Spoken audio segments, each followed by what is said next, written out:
राघव ने जैसे ही मुन्ना के गुंडों पर हाथ उठाया तो मुन्ना ने धोखे से राघव के सिर पर वार कर दिया और उसके वार से बेहोश होकर राघव जमीन पर गिरा दिया।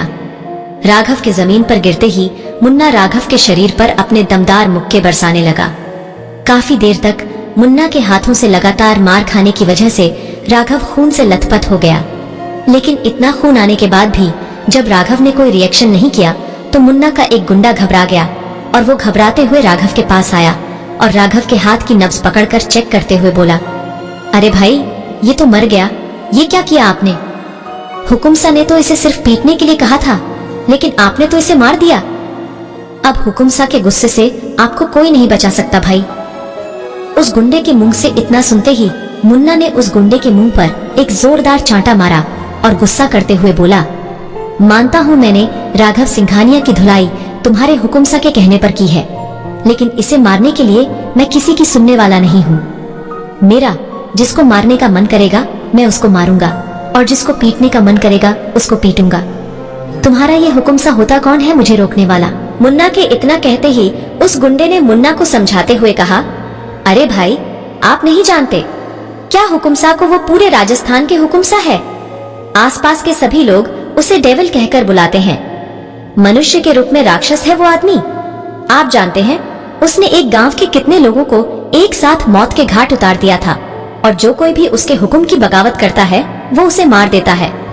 और आपने इस राघव सिंघानिया को मारकर उस राक्षस के साथ में से पंगा ले लिया। भाई, अब वो पता नहीं आपके साथ क्या करेगा। उस गुंडे की बातें सुनकर मुन्ना राघव को छोड़कर उस गुंडे के पास आया और उसे जोरदार छांटा लगाते हुए बोला, अबे तू पागल हो गया है क्या? अगर तेरा हुकुमसा पूरे राजस्थान का हुकुमसा है तो मैं भी कोई कम नहीं हूँ। मैं भी इंडिया का सबसे खतरनाक क्रिमिनल हूँ। मैं नहीं डरता किसी हुकुमसा से। वैसे है कौन ये तुम्हारा हुकुमसा? इतना सुनते ही उस गुंडे ने मुन्ना से कहा, उनका नाम हुकुम भानु प्रताप सिंह है। वो जैसलमेर का महाराजा और पूरे राजस्थान के हुकुमसा है, जिनके सामने बोलने की हिम्मत न तो किसी गुंडे में है और न ही किसी नेता में। आप जानते नहीं है भाई, उसको भले ही वो जैसलमेर का राजा है, लेकिन किसी खतरनाक क्रिमिनल से कम भी नहीं है। वो गुंडा आगे कुछ बोलता है, उससे पहले ही मुन्ना ने चौंकते हुए कहा, क्या तुम भानु प्रताप सिंह की बात कर रहे हो? अरे ये तो वही भानु प्रताप सिंह है ना, जिसने पिछले साल हमारी जेल के बलात्कारी को दिन दहाड़े अपनी तलवार से काट दिया था। मुन्ना की बात सुनकर उस गुंडे ने अपनी गर्दन हाँ में हिलाई और कहा, हाँ भाई, ये वही हुकुम भानु प्रताप सिंह है जिसने उस रेपिस्ट की हत्या की थी। ये वही भानु प्रताप सिंह है जो बिना कुछ सोचे समझे किसी को भी मार देता है। उस गुंडे की बात सुनकर मुन्ना घबरा गया और घबराते हुए अपने सिर पर जोर जोर से हाथ मारने लगा। फिर चिल्लाकर बोला, अरे नहीं, ये मैंने क्या किया? लेकिन मैं क्या करता? इस राघव सिंघानिया ने मुझे गुस्सा दिला दिया, और तू तो जानता है कि एक बार मुझे गुस्सा आने के बाद फिर मेरा अपने ऊपर काबू ही नहीं रहता। मैं क्या करूं? मैंने तो उस भानु प्रताप सिंह से दुश्मनी मोल ले ली। ये मैंने ठीक नहीं किया, लेकिन अब मैं क्या करूं? मुन्ना आगे कुछ बोलता, उससे पहले उसके पीछे खड़ा राघव तेज आवाज में बोला, कौन है ये भानु प्रताप सिंह जिससे तुम लोग इतना डरते हो? कौन है जिसने मुझे पिटवाने के लिए तुम लोगों को सुपारी दी? मुझे बस उस आदमी का नाम चाहिए। अगर तुम लोग प्यार से बता दोगे तो ठीक है, वरना। राघव आगे कुछ बोलता, उससे पहले मुन्ना हंसते हुए बोला, अबे राघव सिंघानिया, पहले खुद को संभाल तो ले। देख कैसे खून में लथपथ डगमगाते हुए चल रहा है, और तुझे ऐसे हाल में दोबारा मुझसे लड़ना है। देख, हम लोग तुझे मारने के मूड में बिल्कुल नहीं हैं, इसलिए जा यहाँ से और जाकर अपना किसी डॉक्टर से इलाज करवा, वरना यही दम तोड़ देगा। मुन्ना की बात सुनकर राघव ने हंसते हुए कहा, तुम लोग मेरी फिक्र मत करो, यहाँ किसे इलाज की जरूरत है और किसे नहीं, ये तो अभी पता चल जाएगा। अच्छा होता अगर तुम लोग मुझे जान से मार देते, लेकिन नहीं, तुम्हें तो अपने हुकुमसा की बात माननी थी।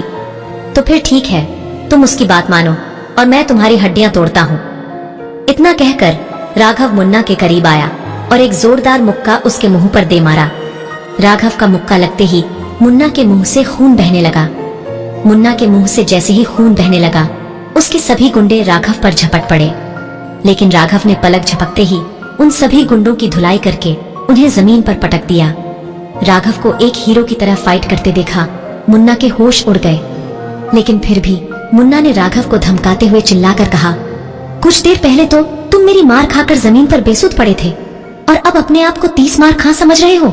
मुन्ना की बात सुनते ही राघव मुन्ना के सामने सीना तानकर खड़ा हो गया और उसकी आंखों में आंखें डालकर बोला, मैं 30 मार खा हूँ या नहीं ये तो मुझे नहीं पता, लेकिन मैं तुम्हारी तरफ पीठ पर वार नहीं करता। तुम्हारे सामने सीना तानकर खड़ा हूँ और अगर अपनी माँ का दूध पिया है तो आओ और मुझसे मुकाबला करके दिखाओ। वैसे भी पीठ पर वार करना तुम जैसे कायरों का काम है। मर्द के बच्चे हो तो मुझसे फाइट करो। राघव की बात सुनकर मुन्ना हिम्मत करते हुए राघव के सामने आया, लेकिन राघव ने पलक झपकते ही मुन्ना के ऊपर एक वार किया, जिससे कि मुन्ना अपने आप को संभाल नहीं पाया और लड़खड़ाते हुए जमीन पर गिर गया। राघव से इतनी मार खाने के बाद मुन्ना डर गया और अपने गुंडों को लेकर दुम दबाकर भाग गया। मुन्ना को वहां से भागते देख राघव ने पीछे से चिल्लाकर कहा, अबे रुकना, पहले मुझे बताकर तो जा कि जिसने तुझे मुझे पीटने के लिए भेजा वो भानु प्रताप सिंह कौन है। लेकिन मुन्ना और उसके गुंडों ने राघव की बात का कोई जवाब नहीं दिया।